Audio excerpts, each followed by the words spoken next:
তোমরা আমার হোয়াট এইটিনারে ভিডিওগুলো দেখতে ভীষণই পছন্দ করো আর তোমরা চাও যে সেটা আমি রেগুলার পোস্ট করি। তবে অলরেডি এখন আমার 50 ডে আনকাট চ্যালেঞ্জের একটা সিরিজ চলছে আর এই সিরিজটা কমপ্লিট হলেই আমি আবার হোয়াট এইটিনারের সিরিজটা স্টার্ট করবো। So stay tune for that.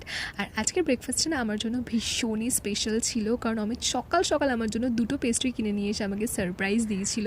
আর তারপর আমি চলে গেছিলাম রান্নাঘরে, গিয়ে দেখি সব রান্নাবান্না প্রায় হয়েই গেছে। তো মা পুজো দিচ্ছিল আর মা বললো মা যতক্ষণ পুজো দিচ্ছে আমি পেঁয়াজটা একটুখানি ভেজে নিই। তোমরা আমার আগের হোয়াট এইটিনার এগুলো দেখে থাকলে জানবে যে আমি পেঁয়াজ ভাজা দিয়ে ভাত খেতে প্রচণ্ড ভালোবাসি। আজকে লাঞ্চটাও ছিল খুবই সিম্পল, ভাত ডাল, তার সাথে আলু ভেন্ডি ভাজা, পেঁয়াজ ভাজা, আলু মাখা আর পাঁপড়ের জায়গায় আমি নিয়েছিলাম আলুর chips, which was a very bad idea. আর এরপর বিকেলবেলায় শুরু হয়ে গেল ঝমঝমিয়ে বৃষ্টি আর আমি এই বৃষ্টির মধ্যে আম কেটে বসে পড়েছিলাম বৃষ্টি দেখতে দেখতে আম খাবো বলে।